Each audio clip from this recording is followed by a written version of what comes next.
right up in my space and shake it. Just shake it. Dance a little, move some more. Push it back down to the floor and shake it.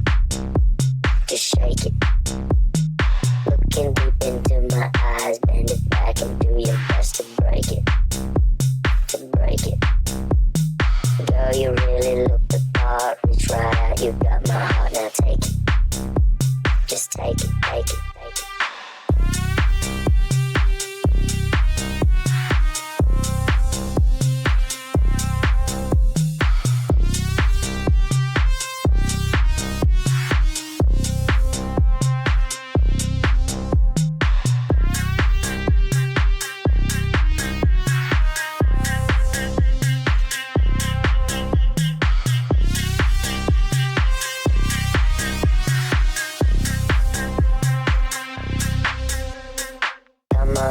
Cut some shapes, get it right up in my space and shake it.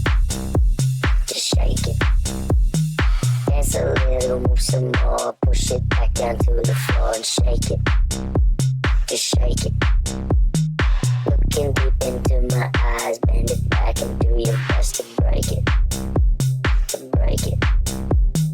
Girl, you really look the part. Reach right out, you got my heart, now take it. Just take it, take it.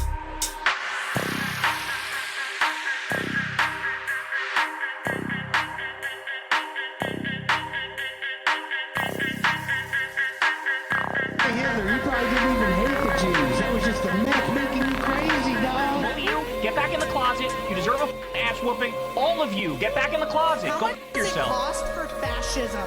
How much do the taxpayers have to pay for a fascist country? They're evil. They are activists doing evil. So treat them like the evil that they are. The time to start is now, right? The time to plant a tree is 10 years ago, and the second best time is now. Strikes are the most effective way to stop profits, get demands, and force policy changes. If you can shut down profit, you can make any politician do anything. It's time to stop pretending otherwise. It's time to be ruthless, and time to afford them the same amount of grace that they give to their Palestinian victims, because they are only going to get more and more ruthless with their victims if you don't.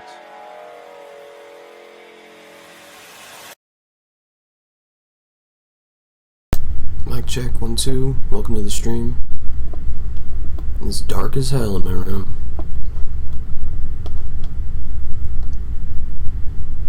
We'll start with headlines and then go into more specific stories.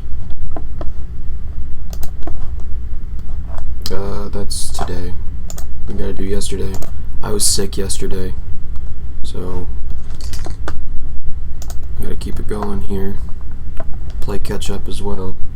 A United States warship in Trinidad and Tobago as tensions in the region continue to rise. The Pentagon's also sending the world's largest aircraft carrier, the USS Gerald R. Ford, to the Caribbean. The carrier can hold 90 airplanes and attack helicopters. On Friday, the Pentagon announced the U.S. had struck yet another vessel in the Caribbean, killing 6 people. Defense Secretary Pete Hegseth said the victims were suspected drug traffickers but offered no proof. Venezuelan President Nicolás Maduro accused President Trump of fabricating a war. Y el pueblo de los Estados Unidos lo sabe. And the people of the United States know that they're making up a new eternal war. They promise that they will never enter a war, and they're making up a war that we will avoid. How? With the mobilization of the peoples of South America. As South America and the Caribbean all say, no to war, yes to peace, yes to prosperity, yes to harmony, and living together.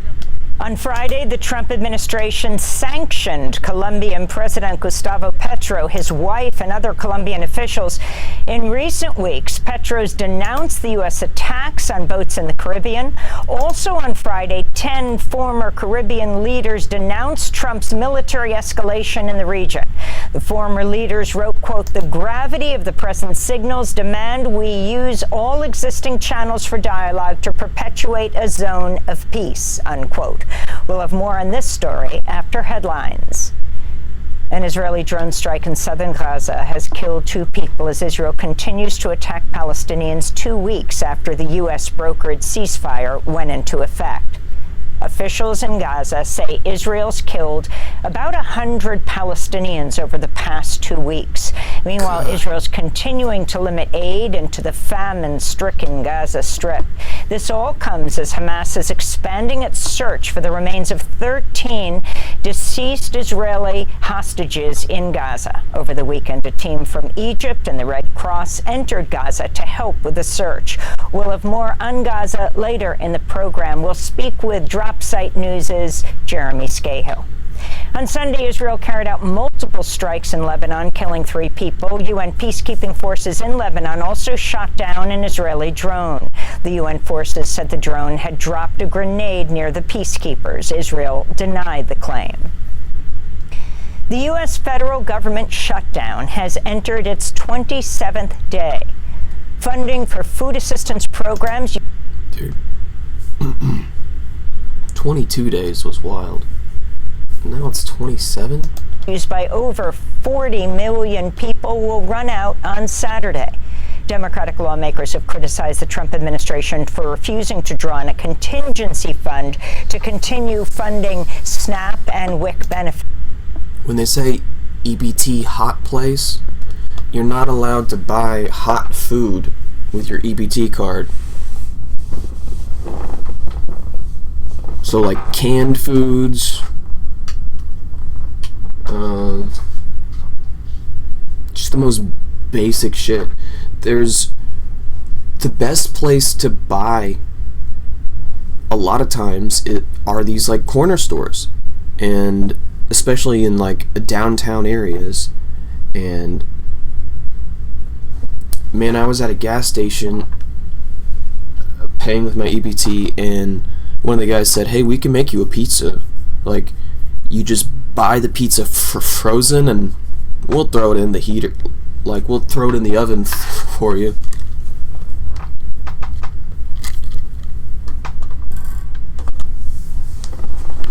So, like, gas stations are doing more to feed the American people than the government. This is why we need the government grocery stores.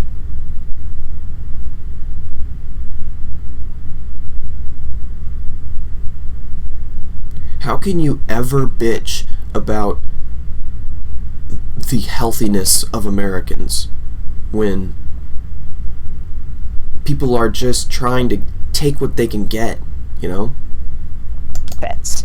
Meanwhile, President Trump has said military troops will keep getting paid in part due to a $130 million private donation. The New York Times has revealed the donor to be the reclusive right-wing billionaire Timothy Mellon.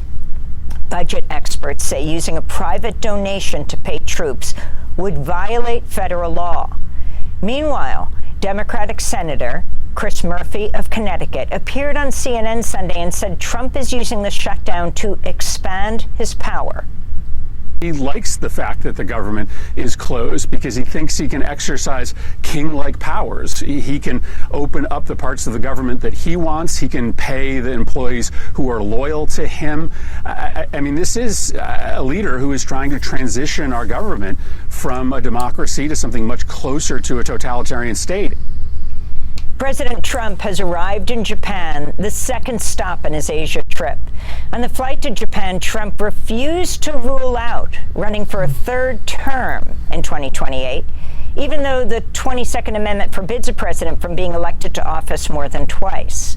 On Sunday, Trump met in Malaysia with leaders of Thailand and Cambodia who signed a deal to expand their ceasefire. On Thursday, Trump will meet with Chinese President Xi Jinping in South Korea during the APEC summit.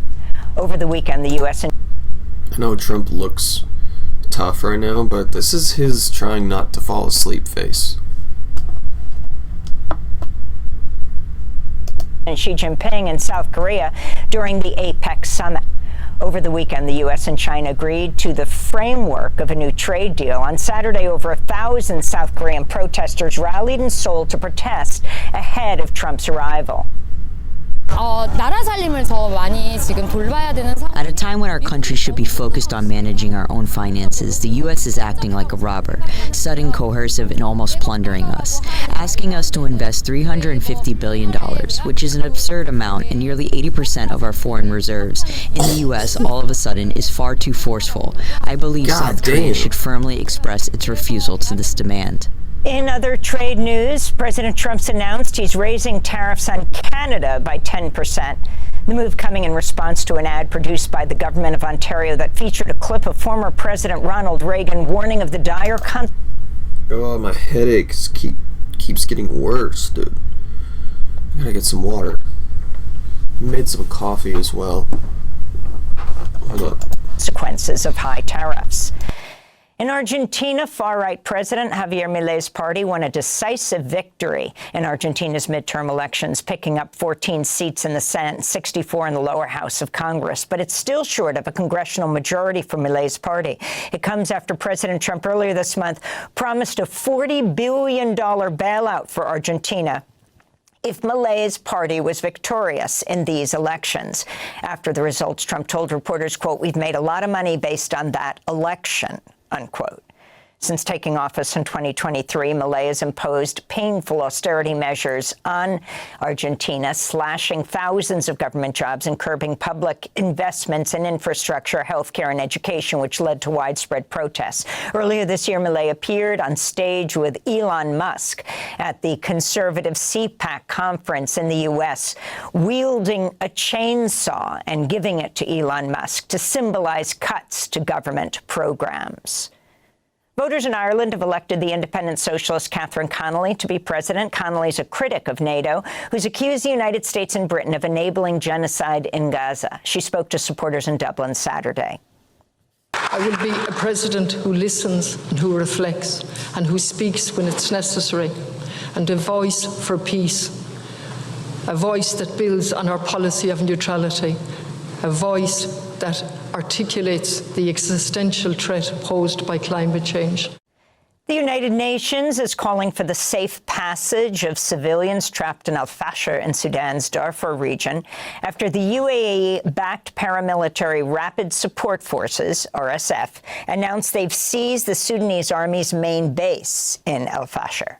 The Sudanese army has yet to acknowledge they've lost control of al-Fasher. The city's been besieged by the RSF for 18 months, leading to widespread famine.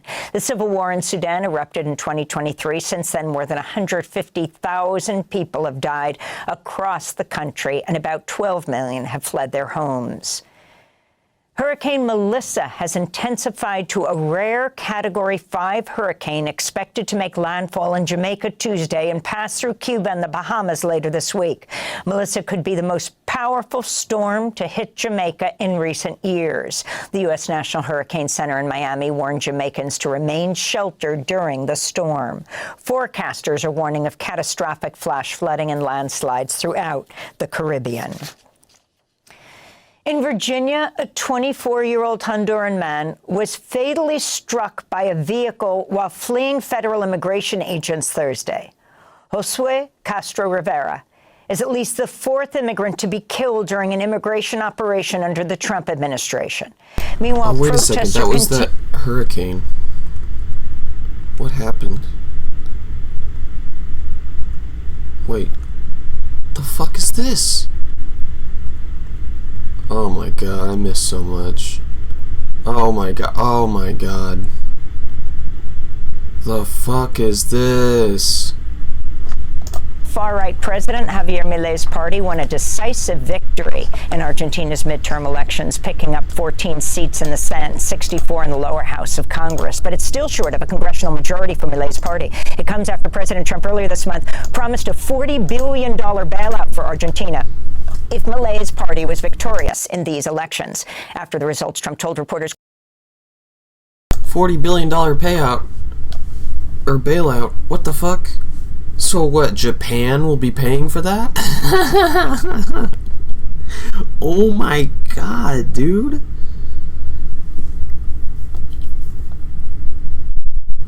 Japan would be paying for multiple Argentinian bailouts.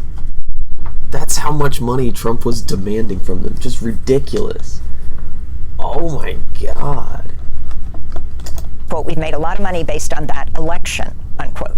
Since taking office in 2023, Milei has imposed painful austerity measures on Argentina, slashing thousands of government jobs and curbing public investments in infrastructure, healthcare, and education, which led to widespread protests. Earlier this year, Milei appeared on stage with Elon Musk at the conservative CPAC conference in the U.S., wielding a chainsaw and giving it to Elon Musk to symbolize cuts to government programs. Voters in Ireland have elected the independent socialist Catherine Connolly to be president. Connolly is a critic of NATO, who's accused the United States and Britain of enabling genocide in Gaza. She spoke to supporters in Dublin Saturday. I will be a president who listens and who reflects and who speaks when it's necessary, and a voice for peace, a voice that builds on our policy of neutrality, a voice that articulates the existential threat posed by climate change. The United Nations is calling for the safe passage of civilians. I guarantee neither Musk nor Milei have used a real chainsaw to actually cut wood in their fucking lives. Trapped in al-Fasher in Sudan's Darfur region after the UAE-backed paramilitary Rapid Support Forces, RSF, announced they've seized the Sudanese army's main base in al-Fasher. The Sudanese army has yet to acknowledge they've lost control of al-Fasher. The city's been besieged by the RSF for 18 months, leading to widespread famine. The civil war in Sudan erupted in 2023. Since then, more than 150,000 people have died across the country, and about 12 million have fled their homes. Hurricane Melissa has intensified. 12 million displaced is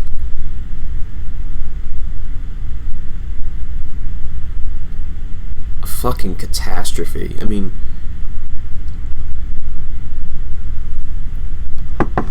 what American cities have 12 million as their population?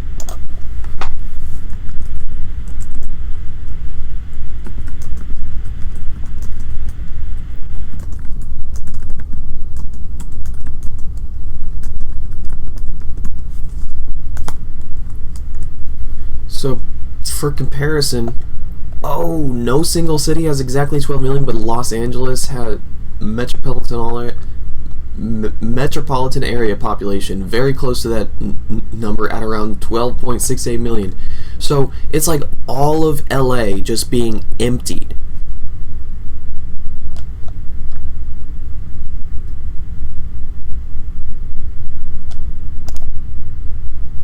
All of Chicago.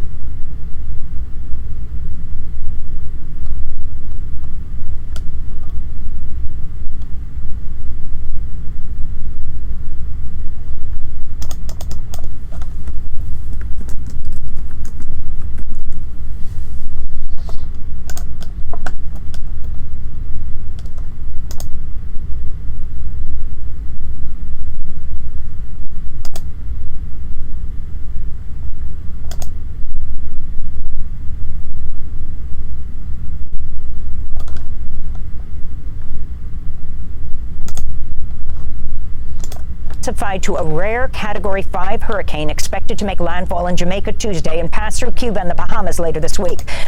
I heard about this. Melissa could be the most powerful storm to hit Jamaica in recent years. The U.S. National Hurricane Center in Miami warned Jamaicans to remain...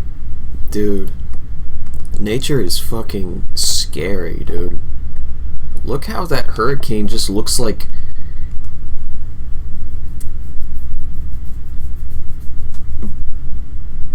the earth is just boiling. In Jamaica Tuesday and pass through Cuba and the Bahamas later this week. Melissa could be the most powerful storm to hit Jamaica in recent years. The U.S. National Hurricane Center in Miami warned Jamaicans to remain sheltered during the storm.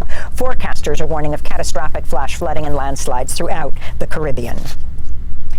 In Virginia, a 24-year-old Honduran man was fatally struck by a vehicle while fleeing federal immigration agents Thursday. Josue Castro Rivera is at least the fourth immigrant to be killed during an immigration operation under the Trump administration. Meanwhile, protests are continuing in Chicago over ongoing ICE raids. On Saturday in northwest Chicago, federal agents deployed tear gas at residents who gathered to protest ICE activity.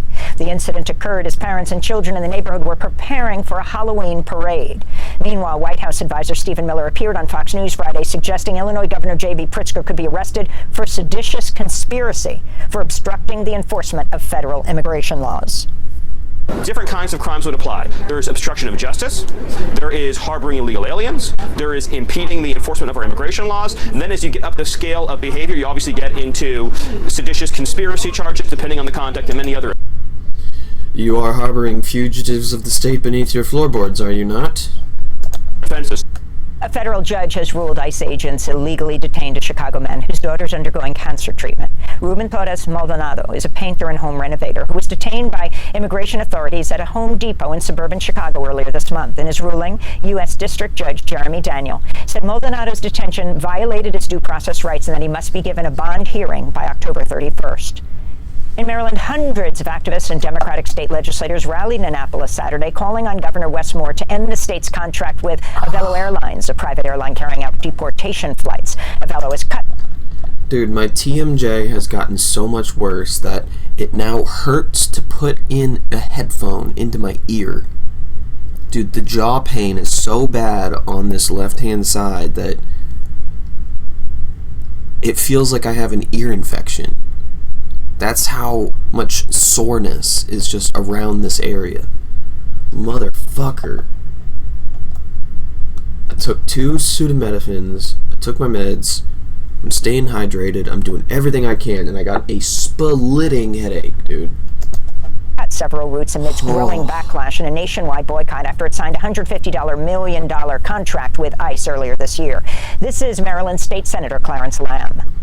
When it comes to the state of Maryland, we have this airline that's flying through BWI Airport that we don't believe shares our values. And so anything that we can do to shut down these ICE flights, many of which are probably illegal, as we've seen from Supreme Court determinations, that we want to do our part. And if we can stop Avelo from flying out of BWI, that would be all the better for our state. U.S. immigration authorities detained the prominent British Muslim journalist and commentator Sami Hamdi on Sunday at San Francisco International Airport. Hamdi was detained hours after he spoke in Sacramento at a gala for CARE, that's the Council on American Islamic Relations. In a statement, CARE said, quote, abducting a prominent British Muslim journalist and political commentator on a speaking tour in the United States because he dared to criticize the Israeli government's genocide is a blatant affront to free speech, CARE said. The far-right activist Lara Loomer, who's described herself as a proud Islamophobe, took credit for his detention, saying she'd pressured the Trump administration to revoke his visa. And here in New York, Democratic Socialist mayoral candidate Zohran Mamdani spoke before 13,000 supporters in Forest Hill, Queens on Sunday night. Together, New York, we're going to freeze up. Together, New York, we're going to make buses fast and together, New York, we're going to deliver universal. We will make our city one where every person who calls it home can live a dignified life. Mamdani spoke alongside Senator Bernie Sanders, New York Congressmember Alexandria Ocasio-Cortez, and New York Governor Kathy Hochul, who's endorsed. You think you're elevating your profile by walking hand in hand with these fake progressives? This is the old guard.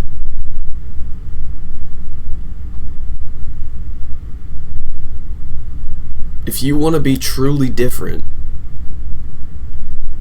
and truly progressive, you have to differentiate yourself from these people. AOC and Bernie will not save you.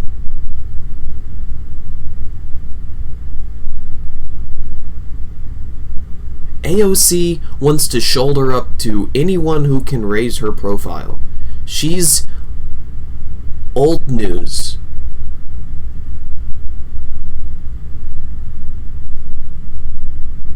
The time of us being enamored with her as like a working class bartender, those days are gone. She would not sign the petition calling for the release of Mahmoud Khalil. She said she needed more information. Her team said she needed more information.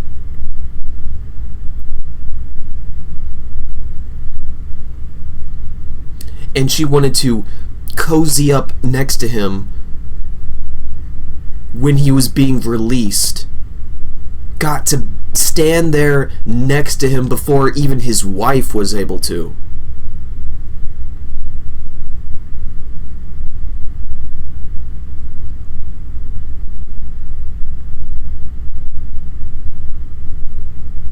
And Bernie Sanders, The fuck is this guy from Vermont doing here? This guy who can't call it a genocide.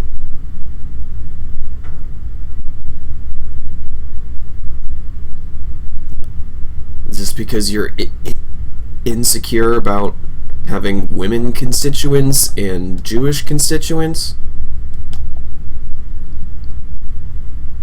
You're insecure about whether or not you're polling those types of constituents? I'm really trying to understand why.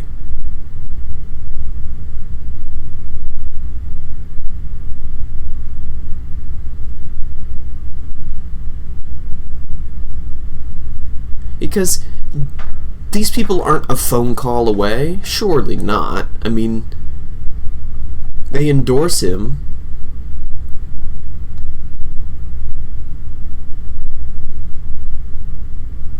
Whatever.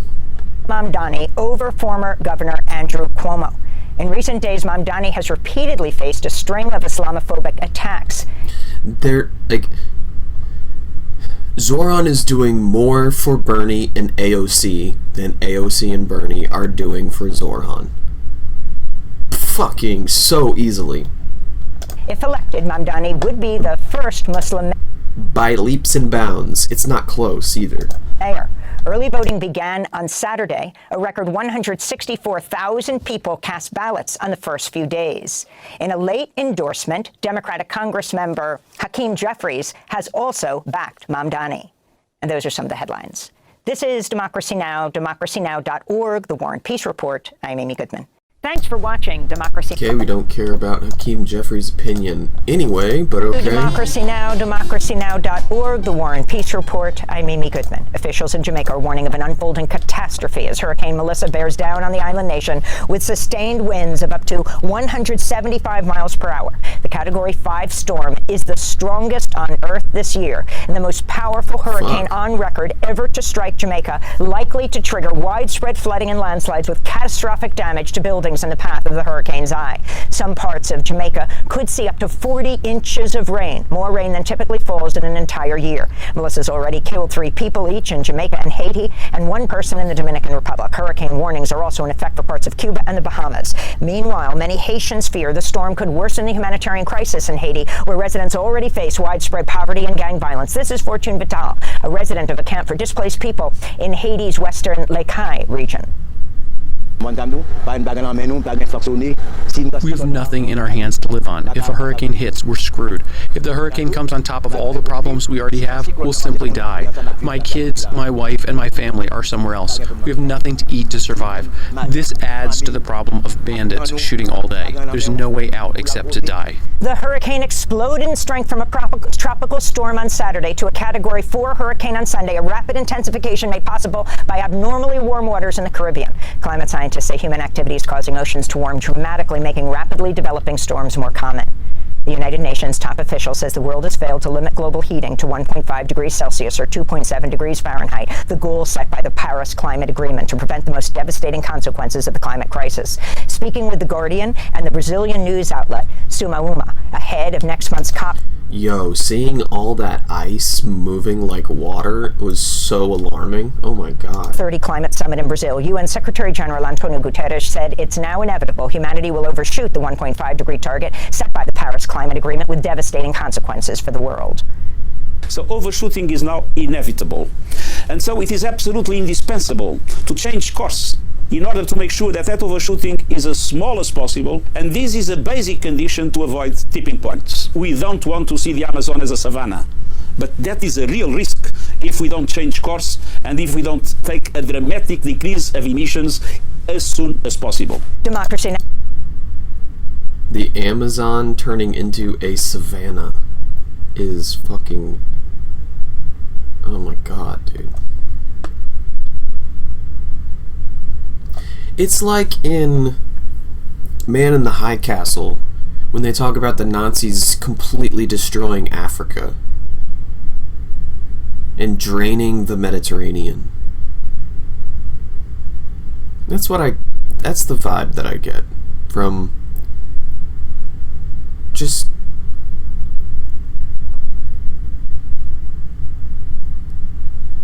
the downslide of capitalism completely bringing the world down with it. Now we'll be in Belém, Brazil, covering the UN Climate Summit. In the Gaza Strip, aid organizations warn the amount of food and other basic goods Israel's allowed to enter the Palestinian territory continues to fall far short of the 600 truckloads per day promised under Israel's ceasefire agreement. The UN says... Okay, there's no world where Israel being involved in the humanitarian process does not lead to this. Israel can play no part in the distribution, the allowance of aid. They can play no part because they weaponize it. End of story. The daily number of trucks allowed into Gaza has never passed 200 on any single day in October. Meanwhile, thousands of Palestinians are returning to neighborhoods Israel forced them to evacuate, only to find their homes in rubble. According to the UN Migration Agency, an estimated 90% of all buildings in Gaza are destroyed or damaged. This is Amal Taleb Alyan, a Palestinian from the Al-Shati. Keys is... people try to reclaim their house keys as like a...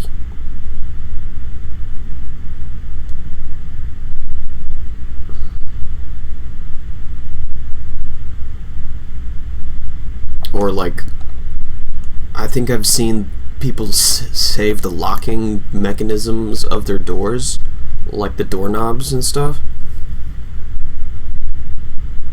Or they're like pulling the key out of it. I've seen this in documentaries. People save the keys because it's like a unique identifier of what's left of their house, you know?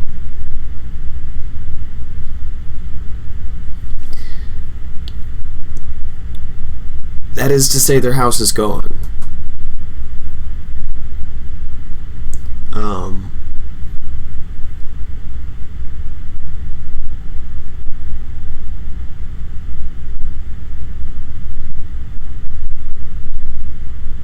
Because when they rebuild, they won't use the same locks. Typically, right? So...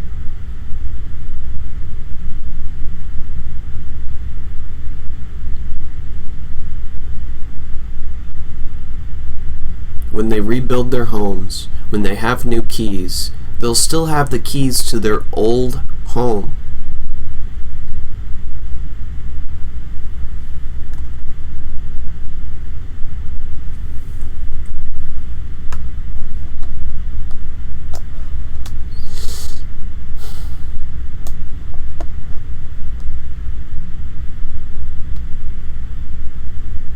Utterly heartbreaking. Of all buildings in Gaza are destroyed or damaged. This is Amal Taleb Alyan, a Palestinian from the Al-Shati refugee camp whose home was flattened by Israeli strikes. We took the house keys. Here they are, the house keys. We took them so we would come back and find the house. But when the truce happened, we returned and we didn't find the house. We didn't even find the door. Every day when...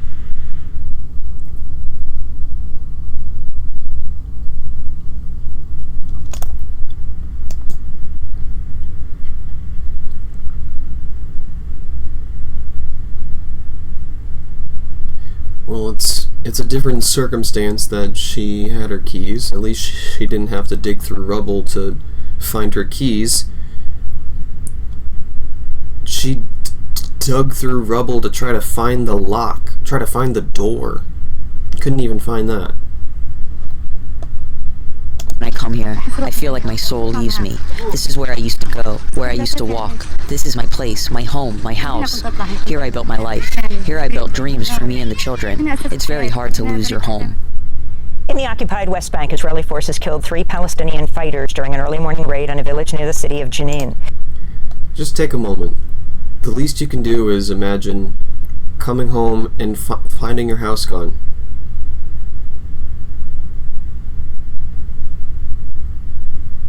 Imagine pulling up into your driveway, or parking your car, or turning the corner and finding that your front door is gone. Your whole block is gone. But let's make it even easier. Just your home is gone.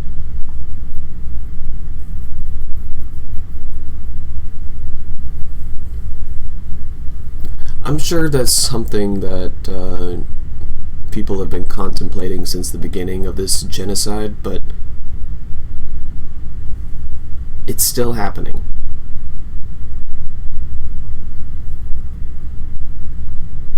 Still. The raid sparked heavy exchanges of gunfire, prompting Israel's military to call in airstrikes. This comes as the Israeli Defense Minister, Israel Katz, is pledging his forces will remain in Palestinian refugee camps in the northern West Bank until at least the end of the year. Israeli attacks on the West Bank have killed more than 1,000 Palestinians over the past 2 years, including 213 children.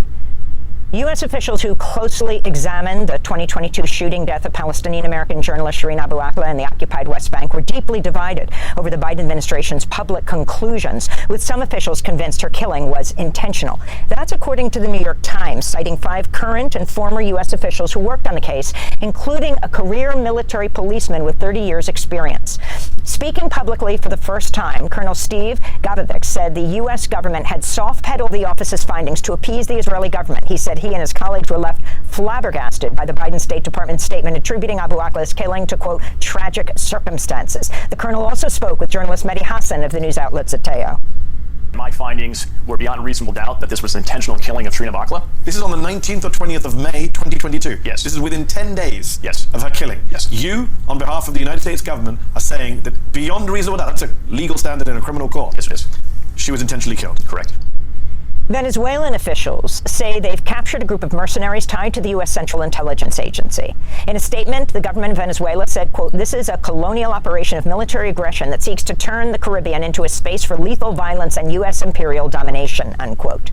Earlier this month, President Trump acknowledged he authorized the CIA to secretly conduct operations in Venezuela. On Sunday, a U.S. warship arrived in Trinidad and Tobago, leading Venezuela to cancel energy agreements with the Caribbean nation. Here's Venezuela's Vice President and Oil Minister Delcy Rodriguez. Estados Unidos contra Venezuela. No es un conflicto. It's not a conflict. It's aggression from the United States, a militaristic aggression against Venezuela. President Maduro has said it. It's about Venezuela's oil and gas. The U.S. federal government shutdown has entered its 28th day. On Monday, American Federation of Government Employees, the nation's top federal workers union, called on Congress to immediately end the shutdown by passing a spending bill that does not include the health care measures that Democrats want to protect. Everett Kelly, the president of the American Federation of Government Employees, said in a statement, quote, it's time to pass... Nice B-roll of the White House with the... They're not talking about the demolition. They're talking about the government shutdown. So they're just showing the White House in ruins. It's about Venezuela's oil and gas. Democracy Now! Gets me with their B-rolls sometimes. The U.S. federal government shutdown has entered its 28th day. On Monday, American Federation of Government Employees, the nation's top federal workers union, called on Congress to immediately end the shutdown by passing a spending bill that does not include the health care measures that Democrats want to protect. Everett Kelly, the president of the American Federation of Government Employees, said in a statement, quote, it's time to pass a clean, continuing resolution and end this shutdown today. No half measures and no gamesmanship, he said. This comes as the Department of Agriculture posted a notice on its website stating no federal food aid will go out November 1st. Meanwhile, President Trump has stated he will not tap into a contingency fund of $5 billion to keep SNAP, that's the supplemental... Yeah, this has been... I talked about this last one, but I'm kind of interested in the black presidential excavators that they have here. No half measures and no gamesmanship, he said. This comes as the Department of Agriculture posted a notice on its website stating no federal food aid will go out November 1st. Meanwhile, President Trump has stated he will not tap into a contingency fund of $5 billion to keep... Oh, so we have the money to keep SNAP going. He's just choosing not to keep it going. Oh, cool. SNAP, that's the Supplemental Nutrition Assistance Program running. 1 in 8 Americans rely on SNAP food assistance. Indiana's Republican governor called for a special legislative session Monday to read... Oh, great. They're talking about my state. That can't be good. Draw the state's congressional map, stating if Indiana doesn't take action, quote, we'll have consequences of not working with the Trump administration as tightly as we should, unquote. The proposal could allow Republicans to win all 9 of Indiana's the Indianapolis International Airport stop playing the Kristi Noem message saying that the government shutdown was because of Democrats. Pretty early on into the shutdown. Indianapolis is kind of more left-leaning, but it's a red state. I mean, Marion County, that center little county there, is purple. It's magenta, okay? Maroon. But, no, I mean, this is the state that produced Mike Pence. This is the home state of the Klan. At one point, 30% of all Indiana population, of all citizens, around 1 in 3 were part of the Klan at one point.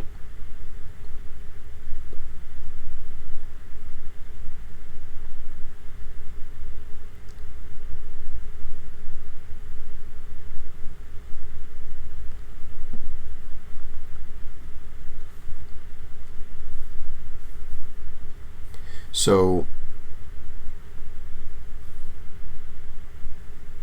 the legacy of this state of indigenous genocide, of being a northern state, but allowing a terrorist organization like the KKK to take hold in places of government. Like, they weren't just, you know, a popular group among civilians.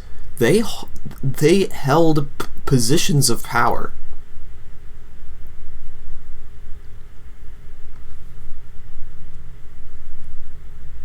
And you think that this state won't roll over for Trump? You got another thing coming. Congressional seats. It follows similar efforts by Republicans to successfully redraw maps in their favor in Missouri, North Carolina, and Texas. President Trump's urging the Justice Department to investigate the 2020 election, writing on social media, quote, "I hope the DOJ pursues this with as much gusto as befitting the biggest scandal in American history," unquote. Earlier Oh, you won. Why? this month, the Trump administration appointed Kurt Olson, a former Trump campaign lawyer, as a special government employee to work on election issues. Speaking to the Wall Street Journal, officials said Olson has started asking intelligence agencies about information related to the 2020 election. This comes as the Trump administration's instructed the Justice Department to send observers to New Jersey and California to monitor polling sites during elections next week. Californians are set to vote on a ballot proposition that would redraw the state's congressional districts, allowing Democrats to possibly pick up 5 additional seats in Congress. Democratic Governor Gavin Newsom called the Trump administration's moves as intimidation tactic, while California's Attorney General Rob Bonta said, quote, "All indications, all arrows show this is a tee-up for something more dangerous in the 2026 midterms and beyond." President Trump met Japan's newly elected ultra-nationalist prime minister, Sanaya Takaichi, in Tokyo Tuesday as he continued a 6-day trip to Asia. I would love to hear one of these poll watchers describe their job. Like, as a poll watcher, what do you do? What is the purpose of your job? And try not to sound like an intimidating thug in your answer. Challenge impossible. The pair agreed to cooperate on expanding the supply chain for rare earth metals and promised to expand military cooperation, with Takaichi reiterating a pledge to increase Japan's military spending to at least 2% of gross domestic product. During their summit, she repeatedly flattered Trump, saying she plans to nominate him for a Nobel Peace Prize.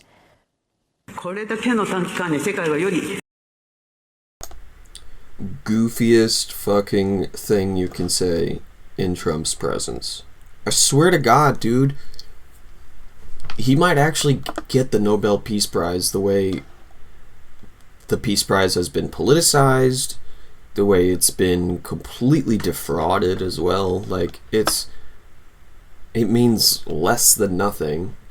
You should be asking more questions about a person when they receive the Nobel Peace Prize than if they didn't. You know? In such a short period of time, the world has become more peaceful. I highly value President Trump's unwavering commitment to world peace. Oh, the world has become more peaceful? Based on fucking what? Stability. I myself have been deeply impressed and inspired by you. Earlier today, Japan's first female prime minister joined President Trump aboard an aircraft carrier at a U.S. naval base in Yokosuka, where Trump told active duty soldiers he plans to keep using the National Guard to occupy American cities and that he might deploy soldiers from other military branches as well. This comes ahead of Trump's trip to a summit in South Korea, where he'll meet with Chinese President Xi Jinping on Thursday. It's unclear if he will also be meeting with the North Korean leader on this trip. In Cameroon, the world's oldest president, 92-year-old Paul Biya, was re-elected Monday to an 8th term in office. This follows days of protest during which security forces killed 4 people. Cameroon's top court ruled Biya won the majority of the votes, but the opposition contested the result. Recently, dozens of opposition supporters and activists and leaders had been arrested. And in the Ivory Coast, 83-year-old incumbent President Alassane Ouattara has won a 4th term in office after an election that saw 2 of his main rivals disqualified. About half of eligible voters cast ballots, far fewer than the roughly 80% who voted in the 2010-11 elections when Ouattara was first elected. And those are some of the headlines. This is Democracy Now!, democracynow.org, The War and Peace Report. More like democracy win. Am I right?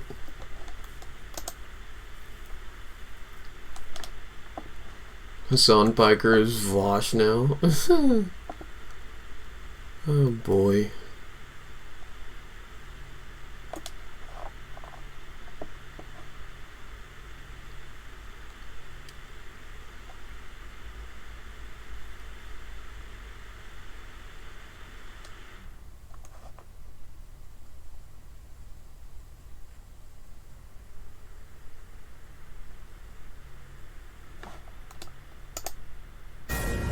Breaking news at this hour, Israeli Prime Minister Benjamin Netanyahu is ordering immediate and powerful strikes on Gaza after the Israeli military says Hamas violated its ceasefire. Let's get right to our chief foreign correspondent, Trey Yingst. He's in Tel Aviv for us with the latest from there. Hi, Trey.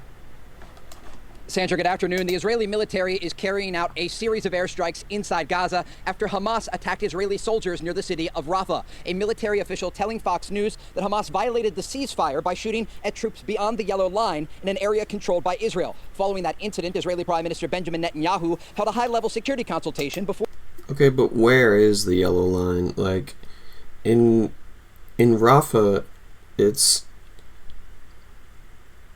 a huge red area in the south, and that buffer zone with the yellow line is a sliver in comparison to the red zone. So yeah, they're not going to let you keep advancing. Who's to say that Israel isn't violating their ceasefire?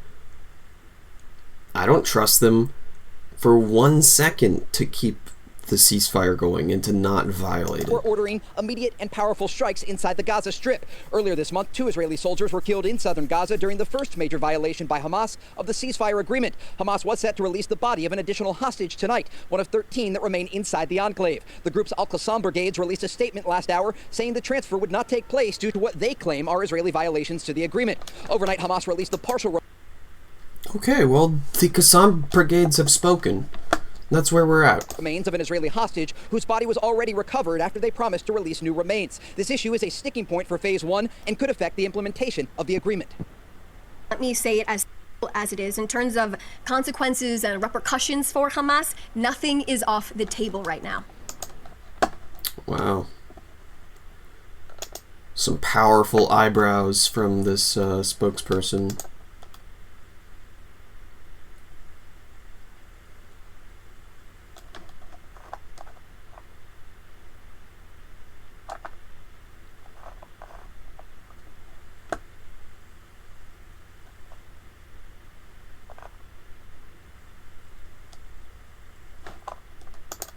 This has really been the buildup of Israeli frustrations for weeks now about the slow pace of the return of the bodies of deceased Israeli hostages inside of Gaza. And it is now culminating with the Israeli Prime Minister authorizing powerful Israeli military strikes.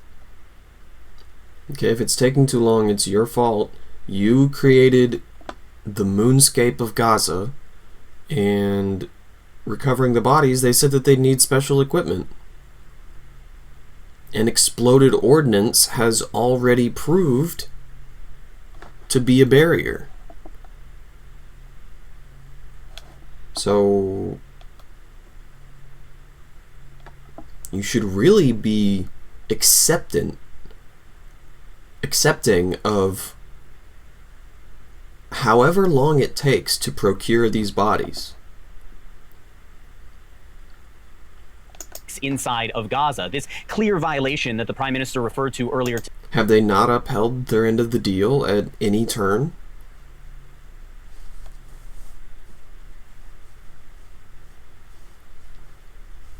Al-Qassam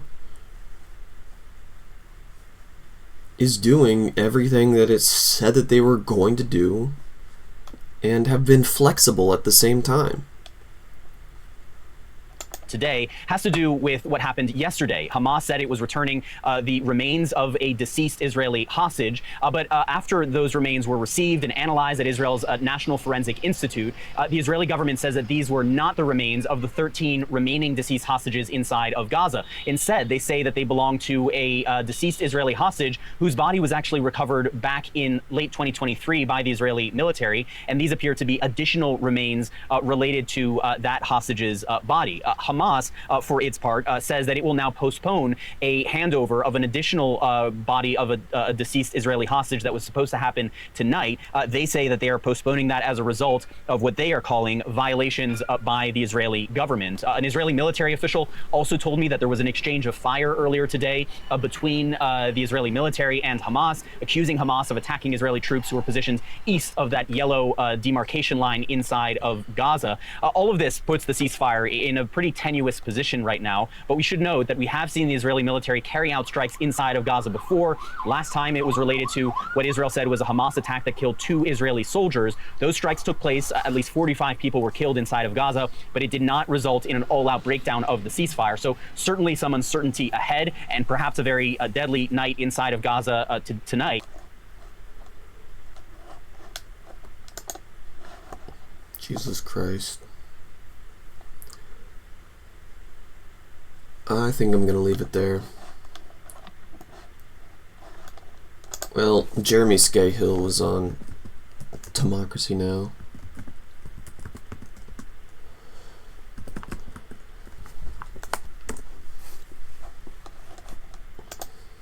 This is Democracy Now!, democracynow.org, The War and Peace Report. I'm Amy Goodman. We turn now to Gaza, where Israel's carried out repeated attacks, killing about 100 Palestinians over the past 2 weeks since the U.S.-backed ceasefire deal with Hamas came into effect. Israel's also continued to restrict the entry of humanitarian aid into Gaza in defiance of a ruling last week by the International Court of Justice, as Palestinian families are still in urgent need of food, clean water, fuel, and shelter, instead of the approximately 600 aid trucks per day pledged by Israel. It's reportedly allowing in only about 80 to 90 trucks a day.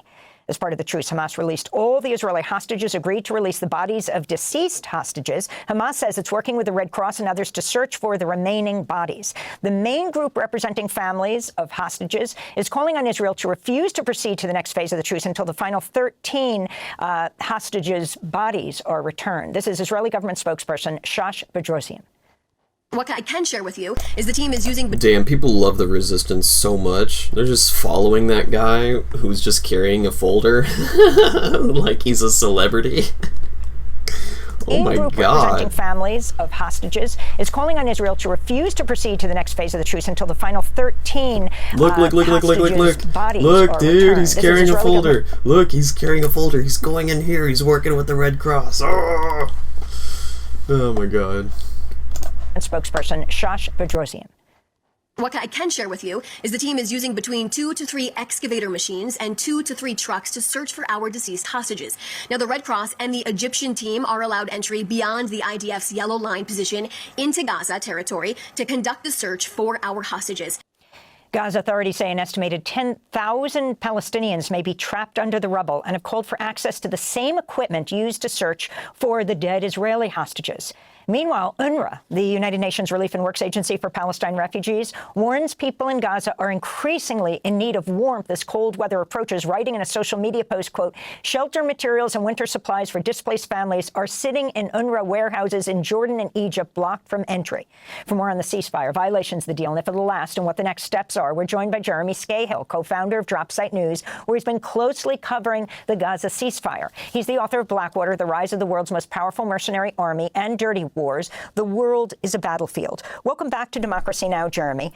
If you could start off, you're in a really unique position.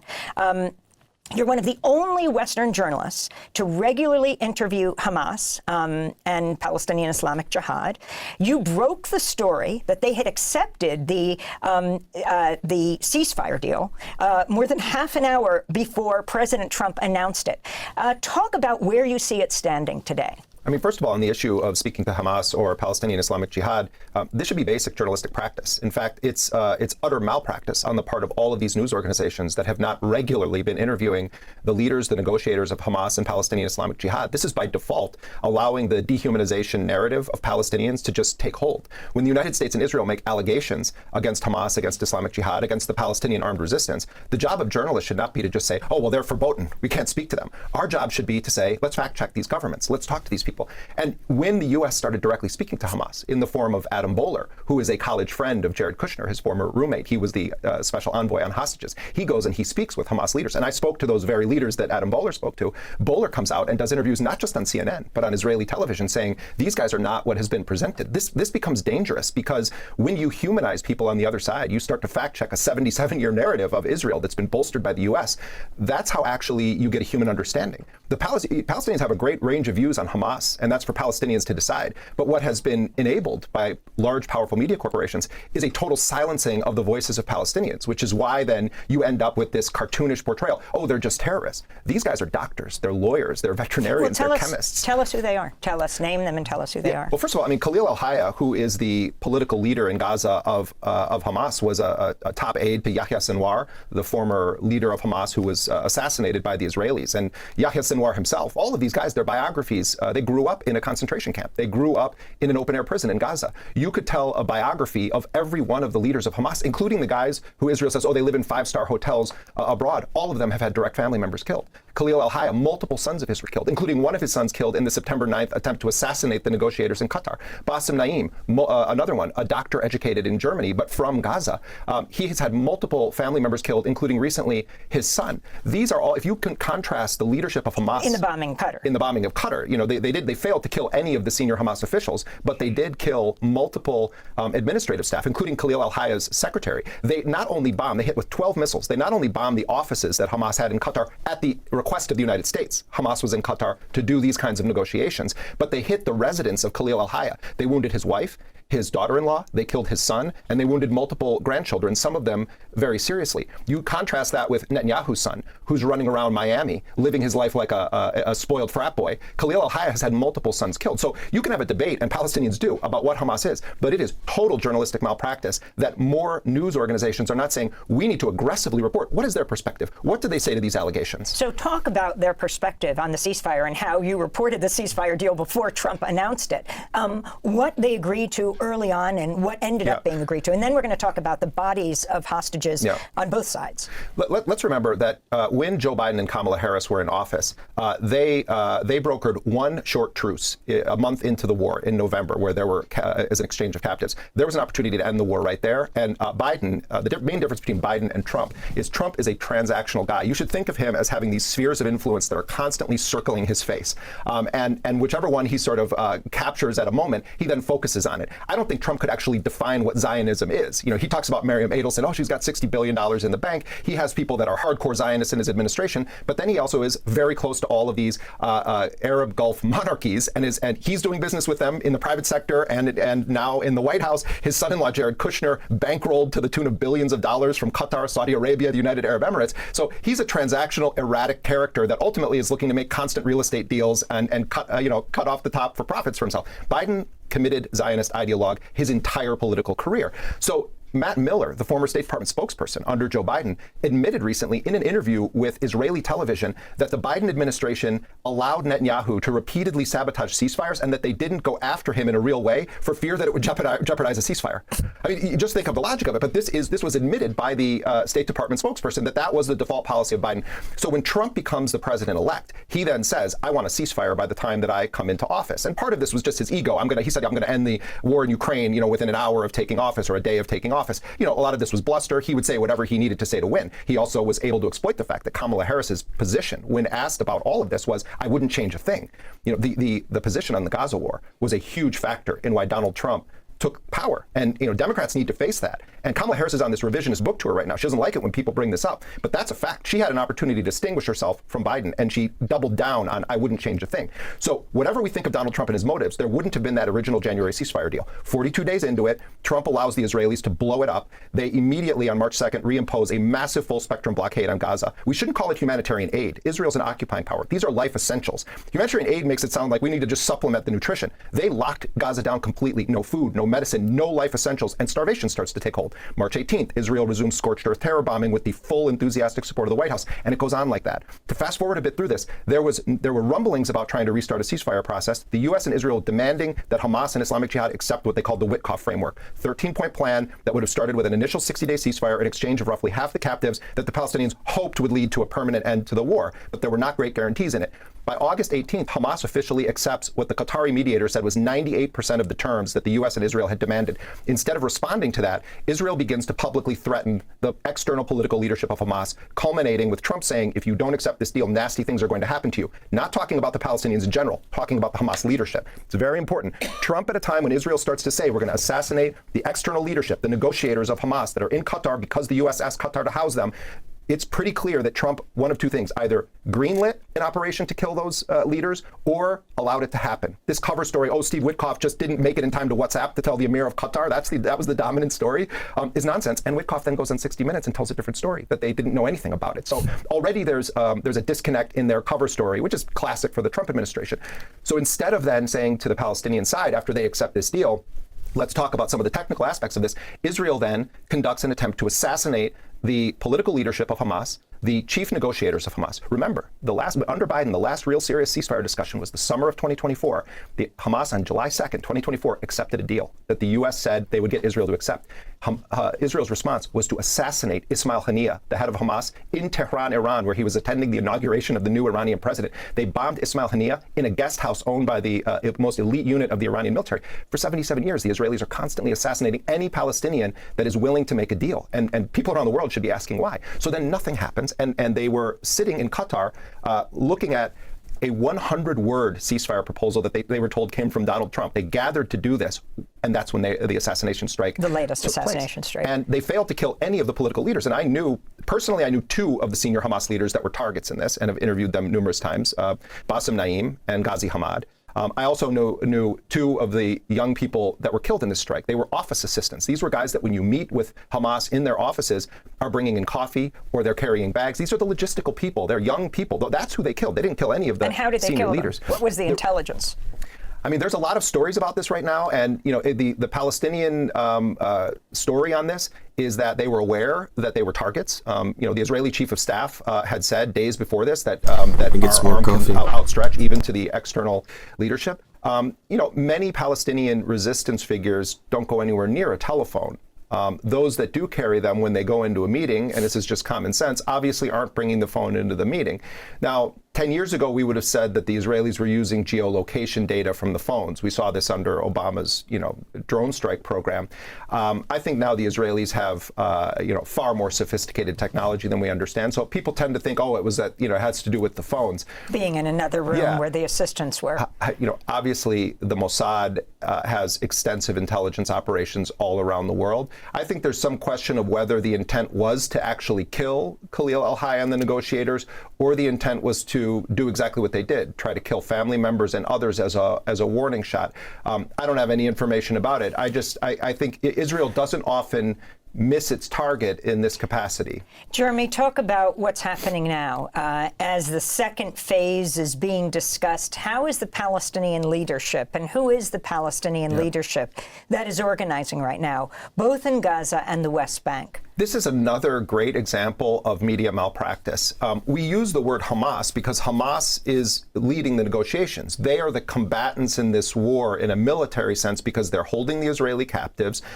They're the fighting force, Hamas and Islamic Jihad, and they have a mandate, they say, from the Palestinian factions to negotiate an end to this acute part of the war: withdrawal, ceasefire, exchange of captives. But what they've said consistently is any issues about disarmament of the Palestinian people, governance of Gaza, the future attempts to, in a robust way, unify the occupied West Bank, occupied Jerusalem, and Gaza under the banner of an independent Palestinian state, those are not the mandate of Hamas. And so if news organizations were doing real reporting on this, what they would know is that for much of the genocide, Hamas has consulted with a wide range of political factions, including its political opponents, including people like Dr. Mustafa Barghouti, who doesn't control an armed force, is a physician that has run for president of Palestine. He has emerged as an incredibly important figure in this because he has systematically refused to kick armed resistance under the bus, has robustly defended the Palestinian cause, but remains engaged in the world. So right now what you're seeing is that Hamas and Islamic Jihad made a limited deal that has to do with this genocide and ending the occupation of Gaza, while understanding that the very future of the Palestinian cause is up for grabs. And so in the past several days, there have been a flurry of meetings with a range of political factions. An extraordinary meeting took place between Khalil al-Hayya, the leader of Hamas, and Hussein Sheikh, the designated successor of Mahmoud Abbas, the decrepit, corrupt leader of the Palestinian Authority.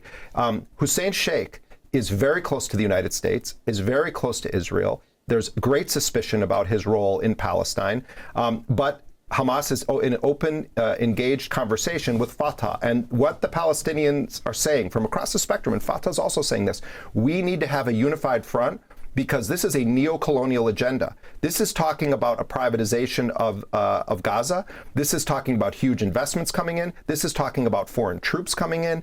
This will cut to the heart of the very cause for liberation. So I think all Palestinian factions, regardless of what they think about Hamas or Islamic Jihad, are on, loosely speaking, the same page. They understand the very future is up for grabs. Jeremy, before you go, I want to ask you about the dead hostages, the bodies of the dead hostages. The Palestinians are saying they need heavy equipment. Yeah. Red Cross and Egypt, I think, is bringing in the heavy equipment to find these bodies. The question is, will that equipment be able to stay as people claw their way through the rubble to find their loved ones as they return to their rubble homes, their demolished homes? You know, there are believed to be roughly 13 or so bodies of Israeli captives left. The great Yemeni cartoonist Kamal Sharaf had a piece of art the other day that showed a camera snaked to a piece of construction equipment, pummeling through the ground past dead Palestinian bodies to try to find one Israeli body. And, you know, everything that Israel has accused the Palestinians of, Israel does as a matter of doctrine. You know, the confession, the accusation is the confession, and we've seen that for 2 years. Donald Trump said, what kind of sick people hold dead bodies? Israel, since 1967, has had a policy of holding the bodies of Palestinians. As of before the genocide, there were believed to be more than 720 Palestinian bodies being held in coolers and numbered graves by Israel. There may be as many as 1,500 Palestinian bodies held by Israel since October 7th. So estimates are more than 2,000 dead Palestinian bodies are being held by Israel right now. One Palestinian political prisoner, his body has been held since 1980, 45 years. So when Trump says, what kind of sick and twisted people hold dead bodies? Israel does it. Since 1967, estimates of more than 2,000 Palestinian bodies right now. And those bodies that have come back, some of them bound, gagged, ropes around the neck. While we're sitting here, Amy, Palestinians are sitting in tents, watching screens of this is the tooth of one of the bodies, this is the hand, this is the piece of clothing, because there's no identification on them. Not to mention the stories of the living hostages freed from Israeli captivity, telling horrifying stories of being tortured, telling the stories of what's happening to the political leaders that are behind bars in Israeli captivity right now. Let's talk about hostages. Let's talk about dead bodies. It's state doctrine in Israel to do the things that Donald Trump and the world says are sick or sadistic or torture. Look at the Israeli captives and the condition they were in, held for 2 years under starvation and mass bombing, versus the Palestinians coming with their blinded eyes, limbs removed, in wheelchairs, telling stories of sadistic torture with dogs urinating on them, with being beaten repeatedly, intentionally infected with scabies and other diseases, looking like they just survived concentration camps. Last question, we only have 30 seconds. What about the news of Israel involvement with certain Palestinian clans or families in Gaza. Yeah, I mean, I would encourage people also to look at Dropsite. We've done extensive reporting about this, but throughout history, you always try to find collaborators and bootlickers that you can empower to try to do your dirty work for you. And throughout the genocide, Israeli-backed gangs have been the primary looters. Israeli-backed gangs have been terrorizing the Palestinian population. And right now you have 3 to 5 gangs in different parts of Gaza that are operating from the areas that the Israeli military is occupying. You know, roughly 50% of Gaza is under full-blown occupation right now. And I think you're going to see an attempt to foment something resembling a civil war. That has failed repeatedly, though. When Hamas did these, and the security forces in Gaza did these public executions, there was a lot of focus on this, disproportionate to all the other issues, but law and order, Trump said, needs to be imposed. And I think Trump's people realize that they're going to have a tough time doing anything in Gaza without Hamas. It's been the governing authority for so long. Israel absolutely wants Palestinians to be killing each other, and that's been the point of this from the beginning of backing these gangs. Jeremy Scahill, co-founder of Dropsite News, closely covering the Gaza ceasefire. We thank you very much for being with us. Thanks for watching Democracy Now! Wow. Welcome to Democracy Now!, democracynow.org, the War and Peace Report. I'm Amy Goodman. Israel has killed at least 104 people in Gaza, a third of them children. Journalist Mohammed al-Munirawi and his wife were among the dead. They were sheltering in a tent in Nuseirat in central Gaza. Israel's killed at least 250 journalists in Gaza since October 7, 2023. Israeli Defense Minister Israel Katz claimed Hamas fighters were targeted in retaliation for the killing of an Israeli soldier in Rafah Tuesday. Hamas said it had no connection to the attack. Here's Abed Awaida, a Palestinian man who lost his nephew in an Israeli strike. They struck us at 4 in the morning while we were sleeping. They killed us, and they killed the children at 4 in the morning while we were sleeping. They struck us. Last week, when 2 Israeli soldiers died in Rafah, questions were raised about whether they drove over an unexploded ordnance.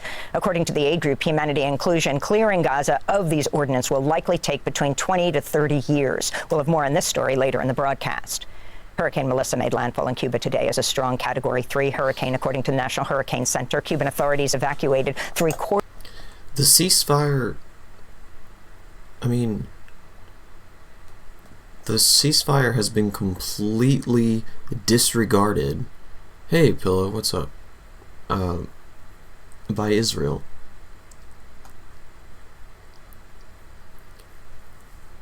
And yet,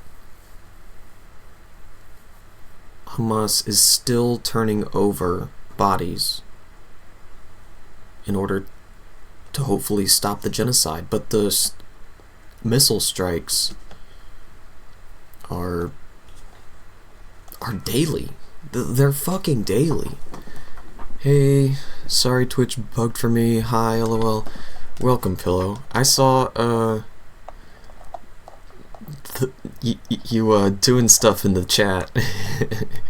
It was fun reading. His Pillow is now lurking in the shadows. Unlurk. His Pillow is no longer lurking in the shadows. Percent chance I'm good at Fortnite. 23% rip. Oh. Nice.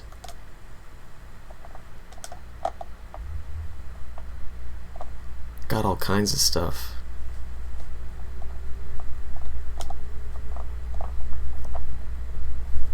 Awesome. I feel so official now.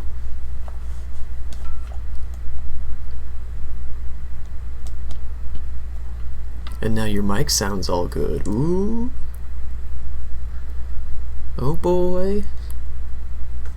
Orders of 1 million people ahead of the storm. Melissa hit Jamaica yesterday as a Category 5 hurricane, lashing the island nation with 185-mile-per-hour winds, leaving more than 500,000 people without power. We'll have more on this story later in the broadcast. The Pentagon confirmed Monday it carried out another 3 military strikes on 4 vessels in the eastern Pacific Ocean, killing at least 14. Jesus Christ, how many? Are we up to like 30 boats now? Jesus Christ, dude. People. Defense Secretary Pete Hegseth again claimed the ocean, killing at least 14 people. She said Defense Secretary. It's the Secretary of War. Defense Secretary Pete Hegseth again claimed the boats were being used for narco-trafficking without providing any evidence. One survivor was rescued by Mexican Navy authorities about 400 miles from the coast of Acapulco. As Mexican President Claudia Sheinbaum said Tuesday, her government does not support the strikes. God, look at those flames. How horrible.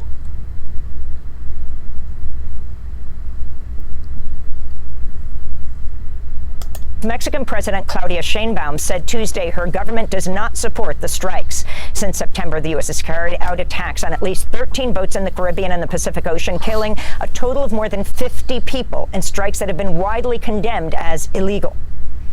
The U.S. government secretly attempted to bribe an airplane pilot working for Venezuelan President Nicolas Maduro to help capture and turn him into U.S. custody. That's according to an investigation by the Associated Press detailing how a longtime U.S. Homeland Security investigations agent approached the pilot after learning last year that 2 private jets frequently used to transport Maduro were stationed in the Dominican Republic. The HSI agent, identified as Edwin Lopez, told the pilot to divert Maduro's flight to a site where he could be arrested by U.S. authorities in exchange for a multi-million-dollar reward. Lopez stayed in touch with the pilot, identified as... Why am I more impressed with Maduro holding a machete than I am with Elon Musk holding a chainsaw? Villegas over the course of at least 16 months. The Trump administration's accused President Maduro of being a drug trafficker without evidence, offering $50 million for information leading to Maduro's arrest in what critics say is another attempt at destabilizing Venezuela, a major producer of oil. Amnesty International is calling a U.S. strike in April in a prison in Yemen that killed dozens of detained African migrants a war crime. It followed a similar strike on the same prison compound back in 2022 by a Saudi... Hold on a second. They're just going for the oil. Does this sound familiar at all? Like, going for the oil in Arab countries during the war on terror? Now Trump is trying to be like, it's the war on drugs. Now we're gonna go to war with Venezuela. Like, Amnesty International is calling a U.S. strike in April as a guise to steal the oil. In a prison in Yemen that killed dozens of detained African migrants a war crime. It followed a similar strike on the same prison compound back in 2022 by a Saudi-led coalition targeting the Houthis. Christine Beckerle, Amnesty's deputy Middle East and North Africa director, said, quote, I didn't actually believe that it was possible that the U.S. would carry out an airstrike on the same compound, resulting in a significant level of civilian harm, she said.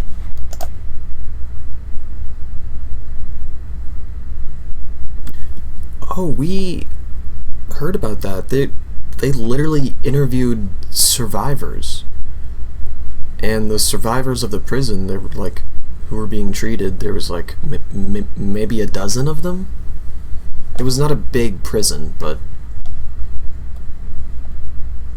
yeah, compound is a better word for it. The U.S. federal government shutdown has entered its 29th day. The Senate yesterday failed for the 13th time to pass a Republican-backed spending bill that would end the shutdown. Meanwhile, 25 states and Washington, D.C. are suing the Trump administration over the suspension of SNAP, that Supplemental Nutrition Assistance Program. The states are asking a federal judge in Massachusetts to order the Department of Agriculture to provide SNAP food aid benefits for November. In their lawsuit, the state officials write, quote, shutting off SNAP benefits will cause deterioration of public health and well-being. Ultimately, the states will bear costs associated with many of these harms, unquote.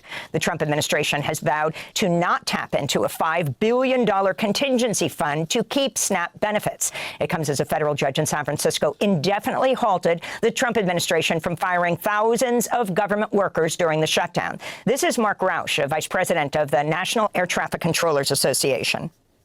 It's affecting us because we have to figure out what we're going to do with what little money we may have left in savings, or how are we going to figure out, are we going to get more money coming in? We're going to start driving Uber, we're going to start doing maybe DoorDash, figure some other kind of way to generate income while still going to our jobs in air traffic control facilities and doing the work in aviation safety professions across the country without getting paid. In Texas, Houston advocates are demanding justice after federal immigration agents reportedly beat and choked a 16-year-old U.S.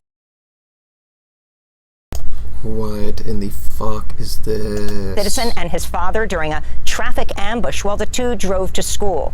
The teen, Arnaldo Bazan, and his father, Arnulfo, were reportedly pulled over by agents in unmarked vehicles. The teen said he saw how agents kicked, punched his father, and then when he attempted to interfere, the agents also assaulted and choked him. The teen's father, Arnulfo Bazan, has been deported to Mexico. In New York, as masked agents continue to detain immigrants attending court hearings and appointments at Manhattan's 26 Federal Plaza. A dramatic scene unfolded earlier this week when a Colombian man was filmed pleading with masked agents not to arrest him before his hearing.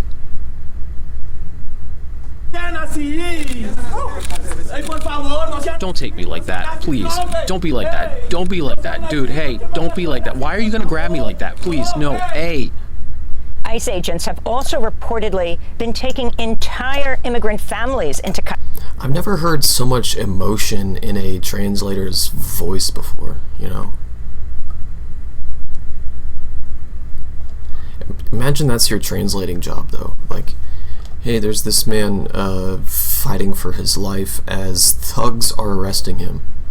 Some translators are very good. Yes, dude.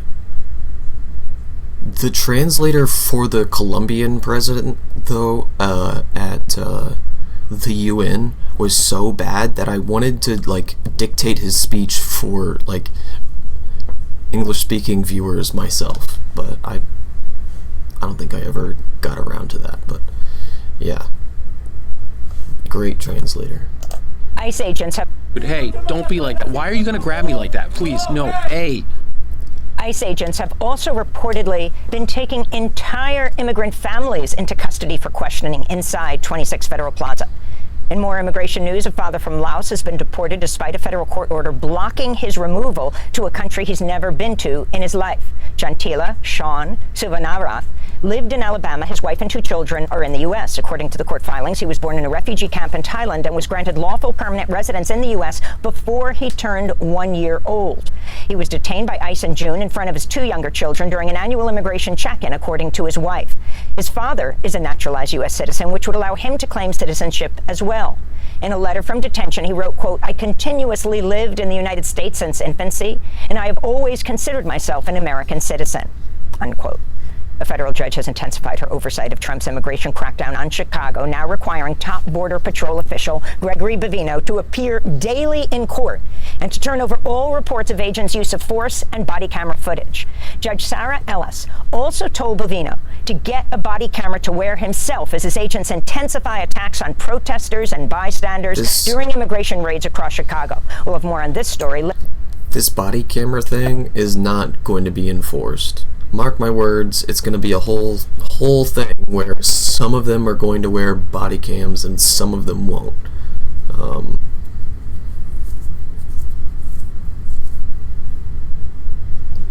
Later in the broadcast.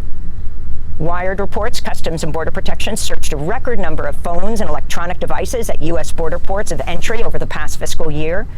Through the end of September, border agents conducted over 55,000 searches of electronic devices without a warrant, a spike of 17%.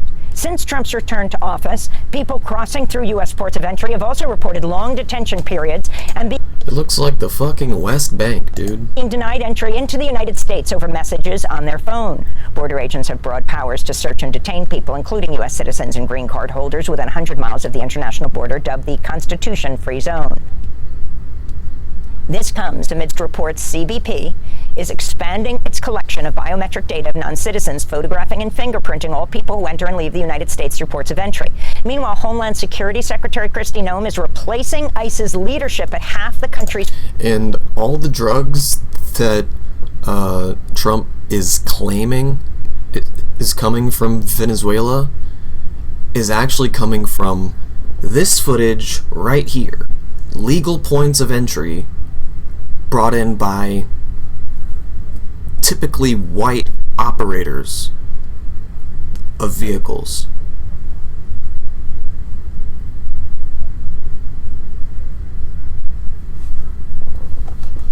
Field office.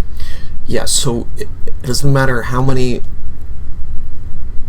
civilians you murder in their fishing boats, your points of entry are still broken. With Border Patrol officials in regions where President Trump is demanding more immigration raids and arrests.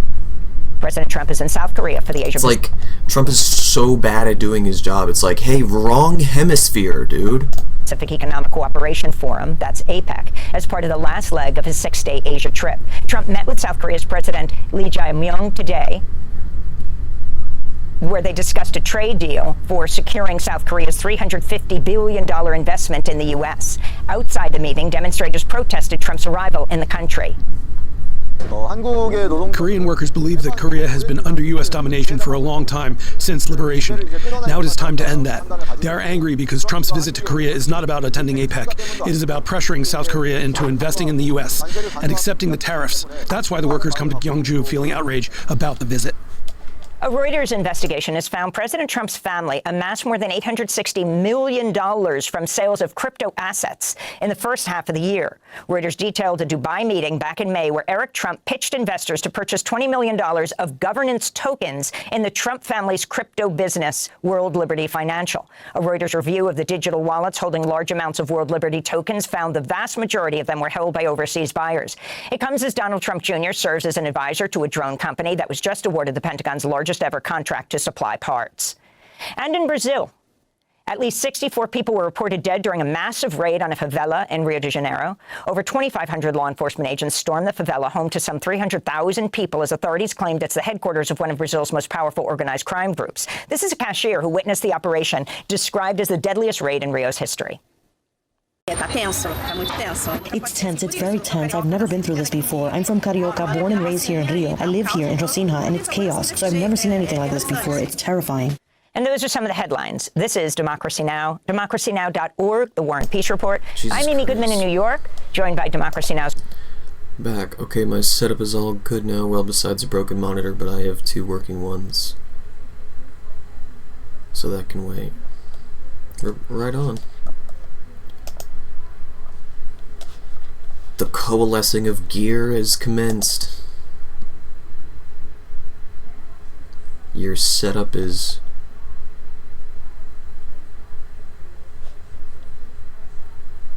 combining like what's it called when all the Power Rangers combine? They become Mighty Morphin? Or is it Transformers that do that? God damn it.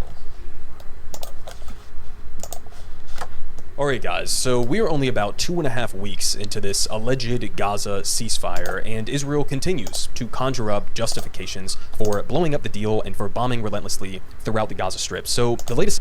This guy covered for Kyle Kalinske for like a week, and I started following him, and he has had better coverage and more consistent coverage on Gaza, posting like 1 video a day, maybe a week, every other day.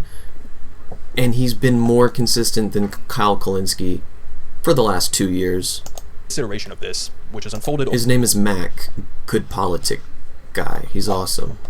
Over about the last day or so, is genuinely making me go insane, because it seems like the IDF is using the same exact line, almost word for word, that we covered on this channel about 9 days ago, where the IDF was caught lying by the US government about an alleged Hamas ambush that happened in southern Gaza, that they used as a justification to bomb throughout Gaza and to cut off humanitarian supplies. It looks like this is almost exactly the same playbook that's happening here. So, to start us off from Axios, their headline is Netanyahu orders powerful strikes in Gaza as ceasefire breaks down. So what are they talking about? They say Israeli Prime Minister Benjamin Netanyahu announced on Tuesday that he had ordered powerful strikes in the Gaza Strip immediately in retaliation for what Israeli officials say was a Hamas attack on Israeli forces in the city of Rafah, again in southern Gaza. They say a deepening dispute over the return of deceased hostages by Hamas and a firefight on Tuesday in the city of Rafah intensified calls in Israel for military action, and the strikes that Netanyahu ordered could rupture the ceasefire altogether. So just as a quick reminder in terms of this deepening dispute over the return of deceased hostages by Hamas, what they're talking about here is something that was outlined in the original ceasefire framework, which is that a lot of the bodies of the Israeli captives that remain in Gaza are underneath a ton of rubble, right? Because Israel bombed many of the locations in which their captives were being held by Hamas. So it's going to be difficult in order to retrieve all of those bodies, to locate them, to pull them out of the rubble, and then to bring them back to Israel. This is something that every single party to this agreement understood going into it. And as we speak, the Israeli government is still blocking much of the heavy equipment from getting into the parts of Gaza where it's needed to actually retrieve these bodies. So the idea that there is an actual dispute over returning the bodies of the Israeli captives back to Israel, this is a conjured up justification that the IDF is using here, again, to justify blowing up this agreement, right? The idea that Hamas is intentionally withholding these bodies after giving up their main point of leverage, which was the living captives that they had, is just ridiculous at face value. But we continue in terms of this firefight that supposedly happened in southern Gaza. They say, and this is what worries me, is that's all the leverage that they have, and there's no sign that the ceasefire is being respected at all. The Israeli Defense Forces claim that Hamas militants fired anti-tank missiles and conducted sniper fire on Tuesday against Israeli forces in the city of Rafah in southern Gaza. Hamas claimed that it had no involvement in the incident and remains committed to the ceasefire, which it accused Israel of violating with its new strikes. They say most of Rafah is controlled by the IDF, but some Hamas militants still operate in tunnels in the area. Many of those operatives that are allegedly still in the areas controlled by the IDF, by the way, are completely cut off from communication with the rest of Hamas, so that's an important note to all of this. They say the attack led to significant exchanges of fire between Hamas militants and the IDF, and the Israeli Air Force also conducted airstrikes in Rafah in response to this. Now, we'll carry on with that. But again, in terms of me getting deja vu on this entire situation, so we are now October 28th. It was on October 19th, so about 9 days ago, that we had this explanation from the IDF as to why they had to continue bombing throughout Gaza. The headline here from the Times of Israel is, in blatant violation, a ceasefire violation, the IDF says terror operatives attacked troops in Rafah. So, I mean, again, almost word for word here, they say the IDF said that the attack, which involved RPG fire and 2 instances of sniper fire by the terror operatives against Israeli troops, was a blatant violation of the ceasefire agreement. So we have RPG fire, 2 instances of sniper fire in a supposed ambush against the IDF in Rafah in southern Gaza. Now, we later learned, thanks to further reporting from people like Ryan Grimm, that this alleged Hamas ambush attack was actually this. So here from Ryan, he says, soon after the explosion in Rafah, I'm told by a source familiar that the White House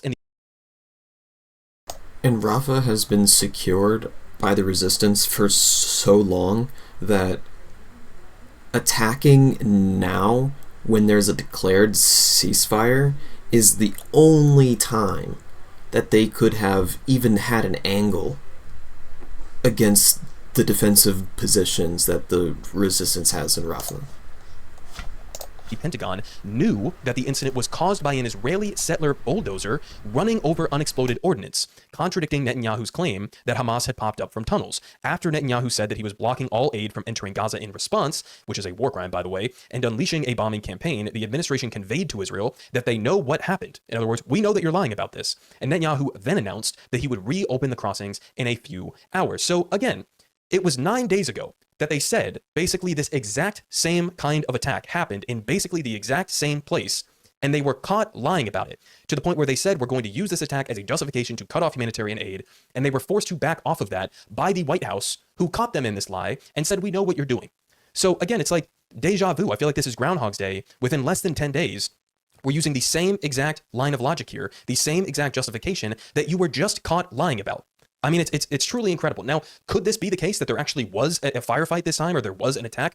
I guess there could be. But again, we have the perfect case study example of what this kind of a situation looks like within just the last 10 days. Now, we also have this angle of it.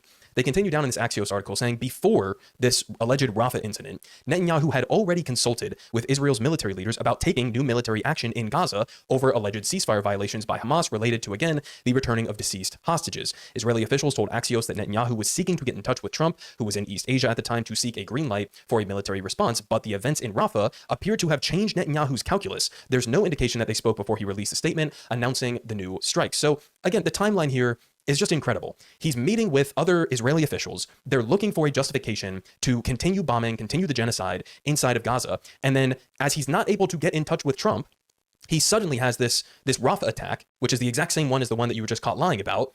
And then that gives him a justification to continue the attacks without getting permission from Trump, I guess, this time. Now, a little bit more on that. They say after this meeting, Hamas had announced that it found the body of another Israeli hostage in the city of Khan Yunis in southern Gaza, and that... Yeah, Netanyahu's starting to realize that, I think, that lying about what he's doing is more effective at getting what he wants than trying to lie to Trump to get an official stamp of approval. And Trump's not going to do anything about it. He might have some strong words, but what is he really going to do?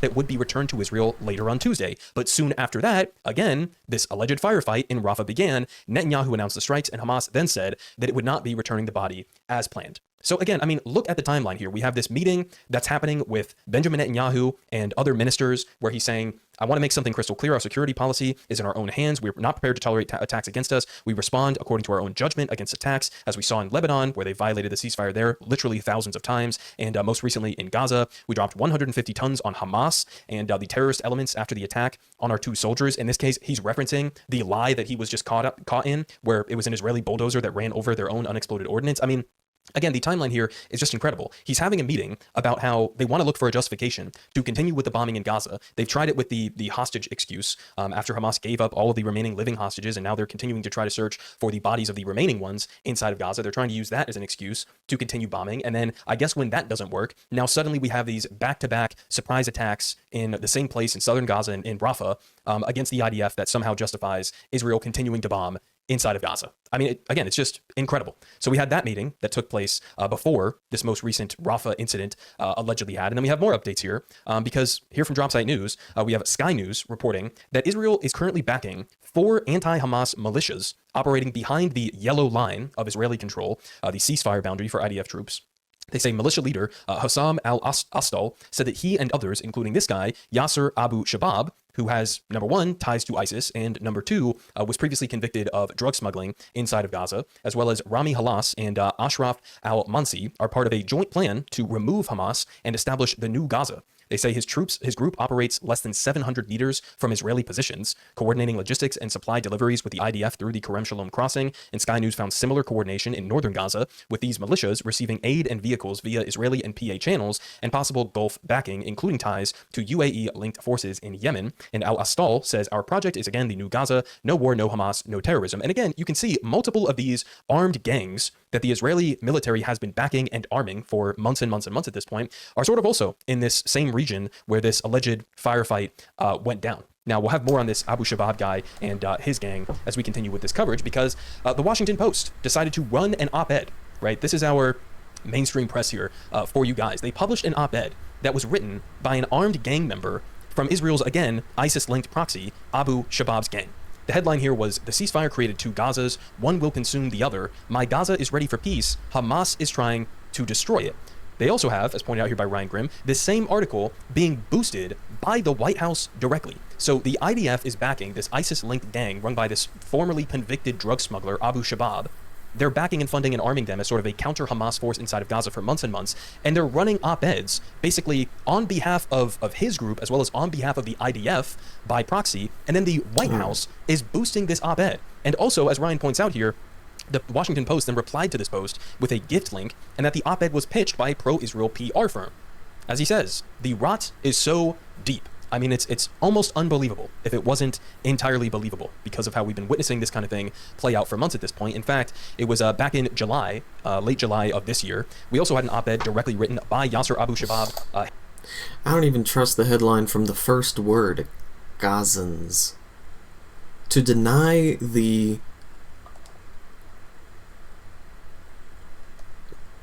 citizenship of the Palestinian people by just calling them Gazans is another form of erasure. Like, the way that my brain just, like, turned off as soon as I saw the word Gazan, like, in Wall Street Journal. Get the fuck out of here. Himself, the headline was, Gazans are finished with Hamas. My popular forces propaganda. Rafah, complete propaganda. future. Now, one final thing on this, as Brian Grimm, again, points out here, he's been doing great reporting on this, obviously, but the claim from the IDF for a very long time, and echoed by the United States government, was that we cannot allow for the entry of humanitarian aid because Hamas keeps looting the aid. When the reality, as we covered many times on this channel, is that a huge bulk of the aid was actually being looted and diverted by these IDF-backed gangs inside of Gaza. And we now have further confirmation of that reporting because, as Ryan says here, with the suppression of Israel's gangs in Gaza since this ceasefire, looting, according to the World Food Program, has effectively ceased. Huh. I mean, it's almost like it wasn't the United Nations that was blocking aid from getting in. It's almost like it wasn't Hamas that was responsible for the looting of the aid. It was actually, as we reported, these IDF-backed gangs. He says, unsurprisingly, the gangs are unhappy about that. Luckily for them, the Washington Post is willing to air these ISIS-linked gangs' grievances in their op-ed page. And as he says there, absurd. So, I mean, again, fantastic job from the U.S. media here, running op-eds for ISIS-linked gang leaders that are backed by the IDF and that have been looting the aid inside of Gaza, stealing it from hungry and starved civilians. Now, carrying on here, we have reported from Dropsite News what's been happening over the last couple of days here in terms of continued attacks inside of Gaza, as well as some of the exchanges of bodies that show hallmarks of torture that have been returned back to Gaza. So they say up here that since... Yeah, we heard about that. Oh, fuck.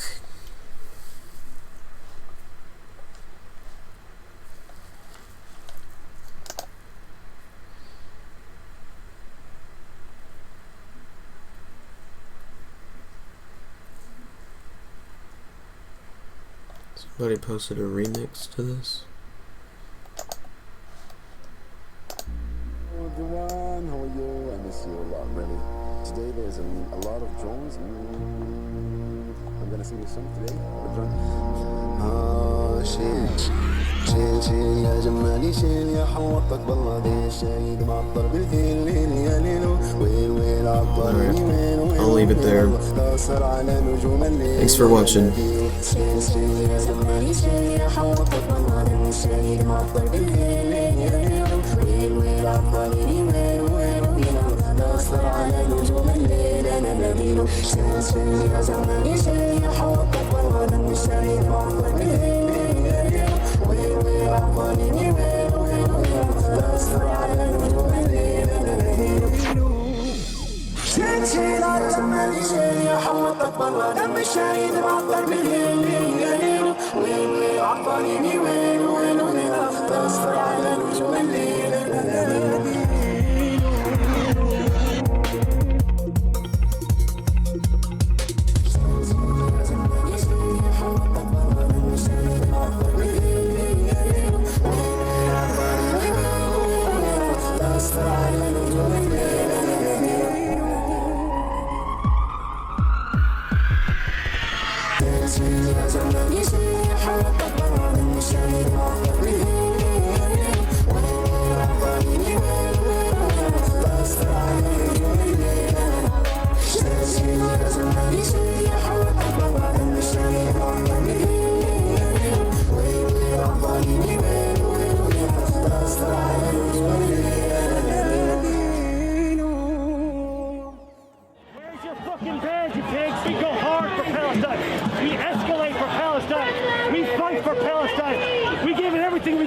We do not work with the police.